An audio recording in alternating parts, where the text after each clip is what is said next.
امروز 6 سپتامبر است و استودیوی مرکزی رادیو زودی من شالو گلخوجه به شما درود میفرستم. در برنامه امروز این موضوع ها را داریم.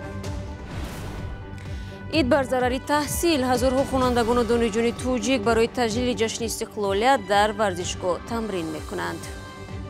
از ساعت 4 بیایم تا ساعت 9 در همین جای رقص میکنیم. زیان دهقانان، فایده شرکت ها پخته در تاجیکستان ارزان شد. کشاورزان میگویند مبلغ خراجاتشان را نمیپوشاند.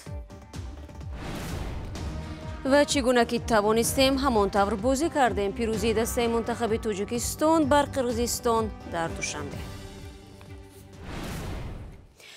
در تاجیکستان آمادگی‌ها به تجلیل از 28مین سالگرد استقلالیت ادامه دارد. مقامات انتظامی برای تامین امنیت از فردا بر رجای پرزور فعالیت می‌گذارند. شماره زیادی دانش آموزان به تمرین نمایش جشنی جلب گشتند. 7000 در کلوب نقش چرخه روغن را اجرا خواهند کرد. در پشت صحنه آمادگی‌ها به تجلیل از دو رویداد مهم چه می‌گذرد در گزارش نوبتی تماشا می‌کنیم. خوانندگان و دانشجویان دوشنبه روز 2 مراتب صبح و بیگاه نقشه‌هایشان را تمرین می‌کنند. آنها نمایش جشنی را آماده می‌سازند. در پشت صحنه جای پای ماندن نیست. تا جشن استقلالیت 3 روز دیگر مانده است و اشتراکچیان باید نقشه‌هایشان را عالی اجرا کنند. برای تماشای نمایش امامعلی رحمان پرزیدنت تاجیکستان هم می‌آید. با چنین رجای تمرین دانشجویان فرصتی درباره تحصیل فکر کردن ندارند. راهپیمایی‌های بخشیده به جشن‌های بزرگ سال 3 و یا 4 مرتبه برگزار می‌شوند. محصلین هنگام تمرین‌ها از درس‌ها آزاد می‌گردند. مقامات تاکید می‌کنند شرکت در تمرین‌ها داوطلبانه است، هرچند در هر مؤسسه تعلیمی باید شماره معینی دانش آموزان را به معرکه سفربر کنند. از ساعت 4 بیایم تا ساعت 9 در همین جای رقص میکنیم. اساس ما در بگاه آمده مشق میکنیم برای اینکه در عبد بسیار هم گرم باشد. بگاه با آمده مشق کرده در اساس رقص کنی ما نمود هیپ هاپ است. ما نمود روسی را رقص میکنیم. همین طور دانشگاه سلاویانی را پیشواز میگیریم. کارگردان‌های نمایش جشنی درباره جزئیات برنامه معلومات نمی‌دهند. شماره دقیق اشتراکچیان و محتوای نمایش هم آشکار کردن نمی‌شود. مهمتر از همه خرج معرکه را همیشه پنهان می‌دارند. در سالهای اخیر کسی درباره خرج برای نمایش‌های بزرگ اطلاع نداده است. کارشناسان می‌گویند خرج‌ها زیادند و ضایع کردن پول دولت.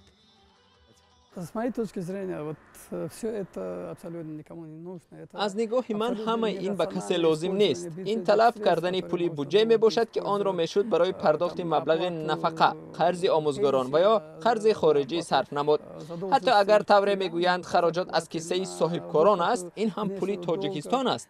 باید آن را نیز ثمراناک استفاده کرد. مثلا صاحبکار می توانست آن را برای پیشرفت کار خودش خرج کند تا اینکه بعداً به بودجه دولتی انداز سپارد. این تلف کردن وقت مکتب بچگان و دانشجویان است که می توانستند در این مدت دانش آموزند و در فعالیت بعدیشان استفاده کنند.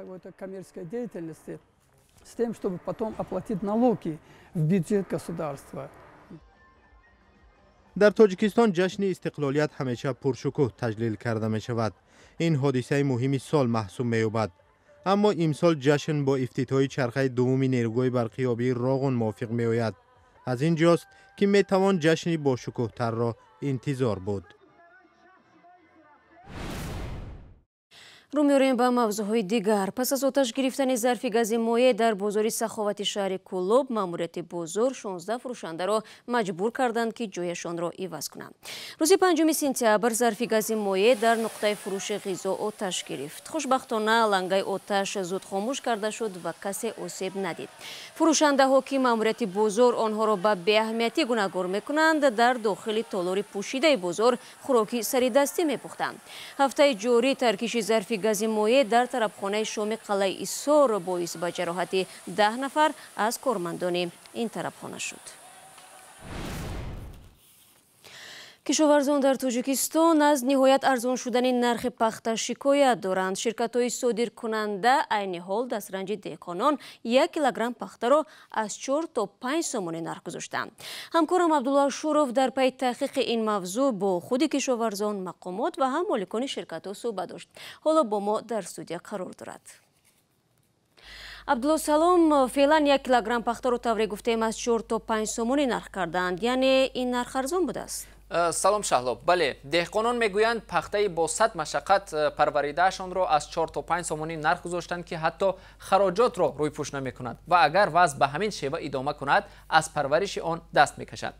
ایرجان تقایبکوف، رهبر خواجگی دهقانی در ناحیه عبدالرحمن جامی میگوید کارخانه پخته ناحیه 1 کیلوگرم آن را 4 سومونی نرخ گذاشته است و کشاورزان ناچارند با همین نرخ دسترنج خود را فروشند. او میگوید در کنار همه راهها ناظران بازرسی دولتی اتومبیلی شبانه روزی نوبت پایی دارند و نظارت میکنند که خواجگی ها پخته را تنها به کارخانه پخته تازه‌کنی ناحیه سپارند. حالا که به گفته او کارخانه ناحیه های دیگر آمادند پخته آنها را گرانتر، یعنی 4,500 سومانی برای 1 تانه بخرند. کشاورزان میگویند سال گذشته نرخ 1 کیلوگرم پخته از 5 سومانی و 80 درم در اولی موسم شروع شده، در انجام تا به 6 سومانی و 20 درم رسیده بود. امسال نرخ سوزشواری و نوری های مینرالی بالا رفت، اما برعکس آن شرکت های کارکرد پخته نرخ آن را پایان بردند. تقایبکوف میگوید نمیداند دستور منع از حدود ناحیه بیرون برآوردن پخته را کی داده است. خب عبدالله، مقامات شرکت های میان رفت در این باره چی میگویند؟ چرا نرخ پخته را ارزان کردند؟ شهلا، وزارت کشاورزی تاجیکستان میگوید ارزش استحصال 1 کیلوگرم پخته 6 سومانی و 70 درم است و شرکت ها باید با همین نرخ از دهقانان پخته را خرند. اما شرکت ها توصیه مقامات را به اینابت نمیگیرند و به خواست خود عمل دارند. در همین حال شرکت های پخته تازه‌کنی میگویند نرخ پخته در بازار جهانی از جمله بیرژه لیورپول نسبت به سال پیش ارزان شده است. عبدالله جمعیف، رهبر کارخانه پخته تازه‌کنی ایسایف از ناحیه جلال‌الدین رومی گفت نرخ نیم کیلو پخته تقریبا از 92 سنت سال گذشته تا 70 سنت پایان آمد. اگر با کیلوگرم حساب کنیم نرخ 1 کیلوگرم پخته بیش از 14 سومانی می شود، اما شرکت ها از دهقان تاجیک 1 کیلوگرم پخته را 4-5 سومانی می خرند.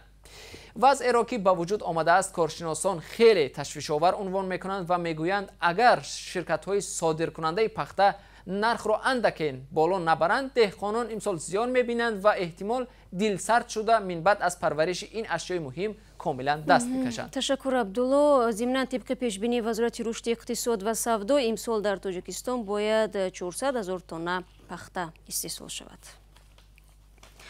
در تاجیکستان به زودی اجرای برنامه 3 ساله دولتی سالمی ریپرودوکتیوی آغاز می شود.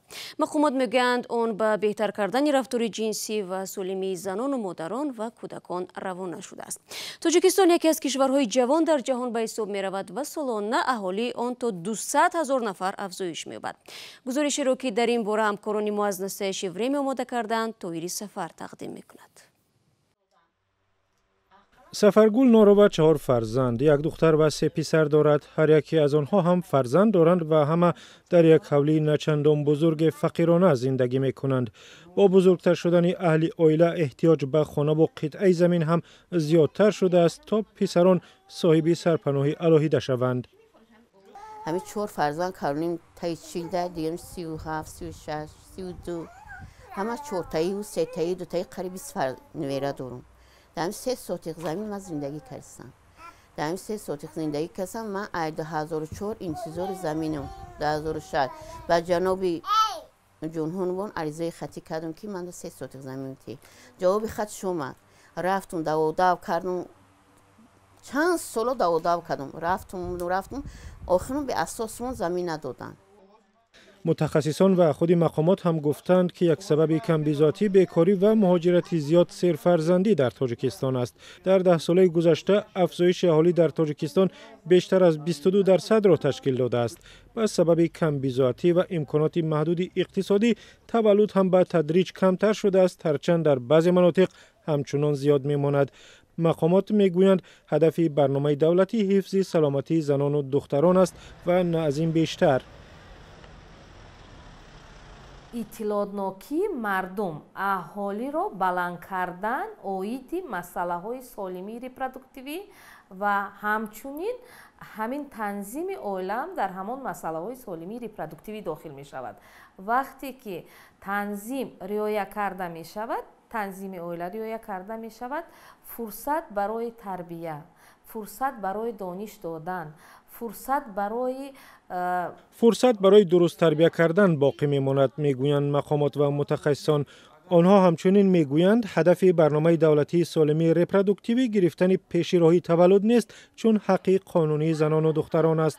طبیبان میگویند هدف آنها پیشگیری از تولد ناخواسته است که هنوز هم در تاجیکستان زیاد به نظر میرسد. قریب 40% زنان از کمخونی اذیت میکشند. یعنی که کمخونی به معنی که نادرست قبول کردن غذا، تکرار به تکرار تولد کردن، تکرار به تکرار اسقاط حمل کردن و نمینو هم آورده به کمخونی میرسانند. بر اساس برنامه نو دسترسی به وسایل پیشگیری از حامله‌داری به مثل ریفولا آسانتر و در اکثر جای دسترس می شود. متخصصان گفتند که اگر برنامه درست اجرا شود در 3 سال آینده پیشگیری 450,000 تولد ناخواسته را گرفتن ممکن است. برای تاجیکستان که اهالیش از مرز 9 میلیون نفر گذشت، این یک رقم بسیار بزرگ است. و دیروز هزارها تماشابین در ورزشگاه مرکزی دوشنبه رقابت فوتبالبازان دسته‌های منتخب تاجیکستان و قرقیزستان را نظاره کردند. یک روز پیش از این بازی سرمربی منتخب تاجیکستان در نشست خبری گفته بود که فوتبالبازان تاجیک به بازی کاملا آماده بوده و حتما پیروز می‌آیند. بازی چگونه جریان گرفت و به فایده کی انجام شد؟ امردین علیموف تفصیلات می‌دهد.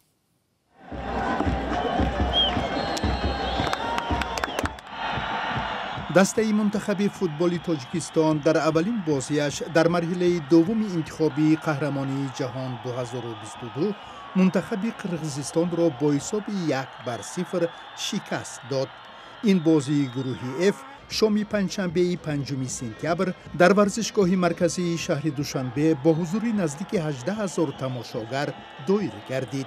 بازی با هجوم‌های مهمانان شروع شد و آنها در مدت 15 دقیقه برتری داشتند.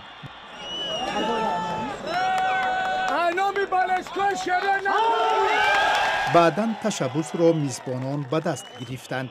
در دقیقه 41 بازی به نیم حمایتگر علیشیر جلیلوف که برای اولین بار در هیئت دسته منتخب تاجیکستان به میدان آمد، میسر شد توپ را از جریمه‌گاه به دروازه مهمانان وارد نماید. در نیمه دوم دیدار حساب تغییر نیافت. گل یگانه به منتخب تاجیکستان پیروزی و 3 امتیاز آورد. در این بازی در هیئت دسته منتخب تاجیکستان بجز از بازیگران باشگاه‌های فوتبالی کشور 4 لیگیونر شرکت داشتند. در نخستین بازی خانگی ما گل مهنتی زدیم و حساب را نگاه داشتیم. از همه اساسیش این است که ما صاحب 3 امتیاز گردیدیم و اکنون لحظه‌های خوب و منفی بازی را تحلیل می‌کنیم. از بازی هیچ گونه شکایت نداریم. چگونه که توانستیم همان طور بازی کردیم. دسته منتخب قرقیزستان تحت رهبری متخصص روسیایی الکساندر کریستینین مقابل منتخب تاجیکستان به میدان آمد. این مربی بعد از انجام بازی به خبرنگاران گفت دستش از عهده اجرای وظیفه‌ای در نزدشان بوده نبرآمد. در ابتدای نیمه اول دیدار ما خوب بازی کردیم، سیر حرکت بودیم، ولی در مابین قسم اول بازیمان خوب نبود. در نیمه دوم بهتر بازی کردیم ولی موفق نشدیم. دسته منتخب تاجیکستان در مرحله دوم انتخابی قهرمانی جهان 2022 در گروه F با تیم‌های ملی ژاپن، قرقیزستان، میانمار و مغولستان رقابت می‌کند. فوتبالبازان تاجیک بازی دومشان را روز 10 سپتامبر در مهمانی با منتخب مغولستان انجام می‌دهند. нарзуллои латиф гузориш медод ва гузориши наворои аз ин бештарро бинандагони азиз метавонед дар озодӣ видео канали мо дар YouTube тамошо кунед. Хабарҳои рӯз дар вебсайти радиои озодӣ гузошта мешавад ва саҳифаҳои мо дар шабакаҳои иҷтимоӣ низ фаъоланд. Фардо мо барномаи хабарӣ надорем. Барои шумо истироҳати бо фароғат мехоҳем ва дар ҳафтаи нав бо шумо мулоқот хоҳем кард. Та он вақт худо нигаҳдор.